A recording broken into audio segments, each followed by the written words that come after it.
Hello friends, I am Mrinal. Welcome back to my YouTube channel. তো আজ অনেক দিন বাদে একটা ভিডিও নিয়ে এসেছি। ভিডিওর বিষয়বস্তু WBCS পার্সোনালিটি টেস্ট। তো এটা আমার WBCS এর সেকেন্ড অ্যাটেম্প ছিল। 2019-এ ফার্স্ট অ্যাটেম্প ছিল, মেন্স দিয়েছিলাম, বাট মেন্স ক্লিয়ার হয়নি। 2020-তে মেন্স দিয়েছিলাম এবং গ্রুপ সির জন্য ইন্টারভিউতে ডাক পেয়েছিলাম।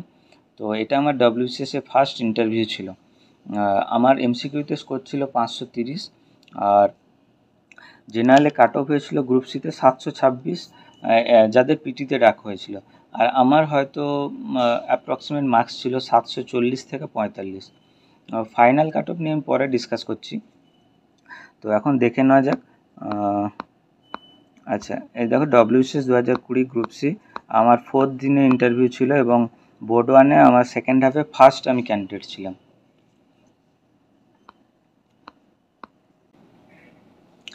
আচ্ছা, এবার আমি আমার ইন্টারভিউ এক্সপিরিয়েন্স তোমাদের সাথে শেয়ার করব। দেখো, এটা ইন্টারভিউ নয়, পার্সোনালিটি টেস্ট অবশ্যই। তো আমি প্রথম থেকে শেষ পর্যন্ত যা যা বলবো আমি গ্যারেন্টি দিয়ে বলতে পারি, তোমরা যদি মন দিয়ে শোনো ডেফিনেটলি তোমাদের হেল্প হবে। আমি ইন্টারভিউর মধ্যে যাই হয়েছিল, পজিটিভ নেগেটিভ, আমার কি ভুল ছিল, আমি একসাথে বলতে থাকবো। তোমরা মন দিয়ে শোনো, ঠিক আছে? একটু হয়তো ভিডিওটা লেন্দি হতে পারে, বাট তোমরা শোনো, দেখবে ডেফিনেটলি তোমাদের হেল্প হবে। আচ্ছা, আমার বোর্ড ওয়ানে ছিল আর 1:30টার সময় আমার টাইমিং ছিল, বাট ডিভি অলরেডি আগে হয়ে গেছিলো, তো আমাদের ডেকে নেওয়া হয়েছিল। এবার মানে জাস্ট এসেছি, ব্যাগটাও রাখতে পারিনি, মোবাইল সব কিছু ব্যাগে রাখতে পারিনি, তার মধ্যেই গ্রিন লাইট জ্বললো। তো একটা স্বতঃস্ফূর্তভাবে রেডি হতে পারিনি। যাই হোক, গ্রিন লাইট যা জ্বললো, বললো একজন ঢোকে যাও। তো আমি রীতিমতোই may I come in sir বললাম। তখন আসতে বললেন, আমি সামনে এসে দাঁড়ালাম, দিয়ে বসতে বললো, আমি থ্যাংক ইউ বললাম। এর মধ্যে আমি একটা ভুল করে ফেলেছি নার্ভাসনেসে, যে আমি উইশ করতেই ভুলে গেছিলাম। ঠিক আছে? তো তোমরা এই ভুলটা করো না। এবার তারপরে এসে বসলাম। পোশ্চারও প্রথম 30 সেকেন্ড আমার মনে হয় ঠিক ছিল না, একটা নার্ভাসনেস ছিল, তো তাই। তো সেখানে চেয়ারম্যান স্যার বললেন, নিজের সম্বন্ধে কিছু বলো, বাংলাতেই বললেন। তো আমি বাংলাতে ইন্ট্রো দেওয়া শুরু করলাম। স্যার বললেন, না, ইংলিশে বলো। তো আমি ইংলিশে শুরু করলাম, বলছি। বলতে বলতে ওনারা মানে চেয়ারম্যান স্যার থামিয়ে আমাকে বললো যে, আচ্ছা, তুমি কোথা থেকে বা কীভাবে WBCS প্রিপারেশন শুরু করলে। তারপরে আমার বিটেক ছিল, তো বিটেক ইলেকট্রিক্যাল থেকে ছিল, তো কেন ক্যাম্পাস ইন্টারভিউতে যাওনি, বা এটাই কি আমার প্রথম ইন্টারভিউ, এরকম ব্যাপারে জিজ্ঞাসা করা হলো।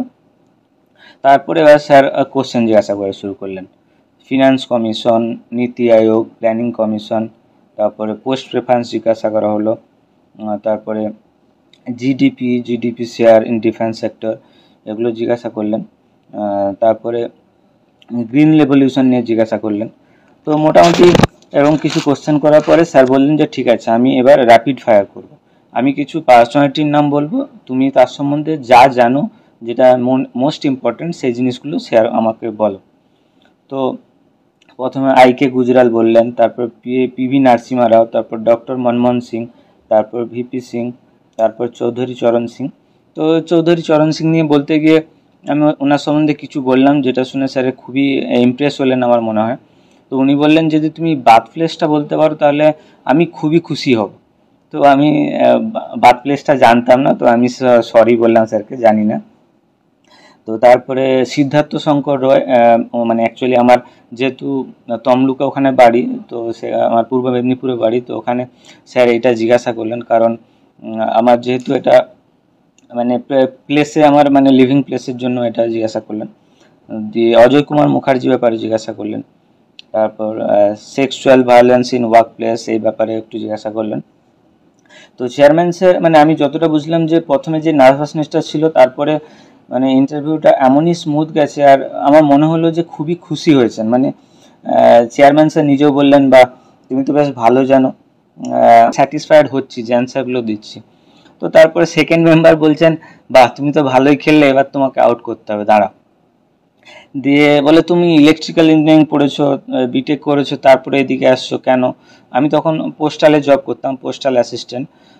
তখন বললো, তুমি তো একটা সামাজিক সেবাই করছো, খুব ভালো ওয়ার্ক কালচার এটসেট্রা, তোমার স্যালারিও নিয়ে অসুবিধা নেই, তাহলে তোমার সমস্যাটা কোথায়, কেন এদিকে আসছো, এটা নিয়ে জিজ্ঞাসা করলেন। তারপর ইলেকট্রিক্যালের পাওয়ার ফ্যাক্টর নিয়ে জিজ্ঞাসা করলেন, থার্মাল পাওয়ার প্ল্যান্ট রিকোয়ারমেন্ট, বিভিন্ন ওয়েস্ট বেঙ্গলের যে থার্মাল প্ল্যান্ট আছে, যেমন কোলাঘাট, সাঁতালডি, মেজিয়া, এগুলো নিয়ে জিজ্ঞাসা করলেন। তারপর প্রেজেন্ট জব নিয়ে জিজ্ঞাসা করলেন। তো মোটামুটি তারপর থার্ড মেম্বারের কাছে গেল। থার্ড মেম্বারে এরকম পোস্টালের কিছু জিনিস জিজ্ঞাসা করলেন, ফিলাটেলি নিয়ে জিজ্ঞাসা করলেন। তারপর ওয়েস্ট বেঙ্গলের মিনিস্টার শিউলি সাহা, তারপরে সিমলিপাল ন্যাশনাল পার্ক নিয়ে জিজ্ঞাসা করলেন কিছু, যেহেতু আমি আগে উড়িষ্যাতে জব করতাম, ময়ূরভঞ্জে সিমলিপাল ন্যাশনাল পার্ক আছে, সেজন্য সেটা নিয়ে জিজ্ঞাসা করলেন। তো মোরলেস এরকম কিছু কোশ্চেন করলেন। আর তারপরে থার্ড মেম্বারকে চেয়ারম্যান স্যার জিজ্ঞাসা করলেন আর কিছু জিজ্ঞাসা করতে চান। তো মোটামুটি আমি দেখলাম যে ওনারা খুব খুশি হয়েছেন। তো মোটামুটি 12 থেকে 15 মিনিট ইন্টারভিউ গিয়েছিল। তো শেষে বললেন যে ঠিক আছে, থ্যাংক ইউ মৃণাল, এসো। আমিও থ্যাংক ইউ বললাম, have a great day wish করলাম। তো এর মধ্যে মোটামুটি আমার ইন্টারভিউ শেষ, আমি বেরিয়ে এলাম। তো আমার যেটা মনে হয়েছিল, 12 থেকে 15 মিনিট ইন্টারভিউ হয়েছিল, আর এনভায়রনমেন্ট খুবই ক্যাজুয়াল লাইট মোডে ছিলেন, ঠিক আছে। আর আমাকে যে ব্যাপারে কোশ্চেন করা হয়নি, মানে যেটা খুবই অবভিয়াস, যেমন প্রেজেন্ট জব নিয়ে মোটামুটি খুব একটা বেশি কোশ্চেন করা হয়নি, প্রেজেন্ট বা পার্মানেন্ট ডিস্ট্রিক্ট নিয়ে আমার খুব একটা কোশ্চেন করা হয়নি, হবি নিয়ে কোশ্চেন করা হয়নি, ফ্যামিলি নিয়ে কোশ্চেন করা হয়নি, গভর্নমেন্ট স্কিম, কারেন্ট টপিক। মানে ইন্টারভিউ এমন একটা জিনিস যেখানে তুমি কিন্তু মানে অবভিয়াস জিনিস যেগুলো ভাববে যে জিজ্ঞাসা করা হবে, সেটা জিজ্ঞাসা করা হয়নি। ইভেন আমি আইবি এক্সিকিউটিভের ইন্টারভিউ দিয়েছিলাম, আইবি এসিআইও গ্রেড 2, সেখানে আমাকে ইন্ট্রোই ধরা হয়নি, যেটা মানুষ সব থেকে বেশি প্রিপারেশান নিয়ে যায়। তো ইন্টারভিউ মানে এটা মোরলেস তো ইন্টারভিউ নয়, পার্সোনালিটি টেস্ট। তো সেখানে কিন্তু তোমার ইন্টারভিউতে কী জিজ্ঞাসা করা হবে সেটার থেকে আমার মনে হয় তোমার মানে যেটাই তোমার মধ্যে আছে, তুমি সেটাই যদি স্পন্টেনিয়াসলি অনেস্টলি অ্যাপ্লাই করো, আমার মনে হয় বেটার রেজাল্ট হয়। এটা নিয়ে এত টেনশান নেওয়ার কিছু হয় না।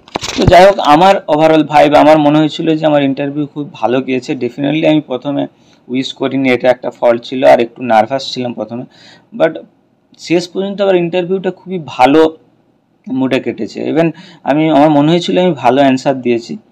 তো যাই হোক, সে ব্যাপারটা হচ্ছে আলটিমেটলি সিলেকশান হয়নি। জেনারেলে কাট অফ ছিল, তোমরা দেখতে পাচ্ছ লাস্ট কাট অফ ছিল 856। তো আমার মনে হয় আমি মানে খুবই কম নাম্বারের জন্য সিলেক্ট হয়নি, হয়তো 10, 5 বা 15 এরকম নাম্বারের জন্য সিলেক্ট হয়নি শেষ পর্যন্ত। আমার আশা ছিল যে ইন্টারভিউটা ভালো হয়েছিল, সিলেকশান হয়তো হয়ে যাবে, বাট হয়নি। তো আমার এমসিকিউতে ছিল 530-এর মতো, আর ডেসক্রিপটিভে মোরলেস ওই হয়তো 220 বা 210 এরকম হয়তো ছিল, জানি না ঠিক, আমি তো না মার্কস তো দেয়নি, আর সেটা বোঝাও সম্ভব না। ইন্টারভিউ মোটামুটি ভালো গেছিলো। তো মোরলেস আমার মনে হয়েছিল 845-50-এর মতো আমার মার্কস ছিল, যেটা কাট অফের থেকে প্রায় 10 নাম্বার কম ছিল। তো আশা করি ইন্টারভিউ এক্সপিরিয়েন্সটা তোমাদের খুবই হেল্প হবে। আর আমি খুব একটা বেশি টাইম নিলাম না, তো তোমাদের সুবিধার জন্য। তো যাই হোক, এরকম আরও ভিডিও ভবিষ্যতে আসবে এনটিপিসি, ডব্লিউবিসিএস, এসএসসি নিয়ে। তো এই চ্যানেলটা সাবস্ক্রাইব করো আর লাইক করো। ভালো থেকো, টাটা।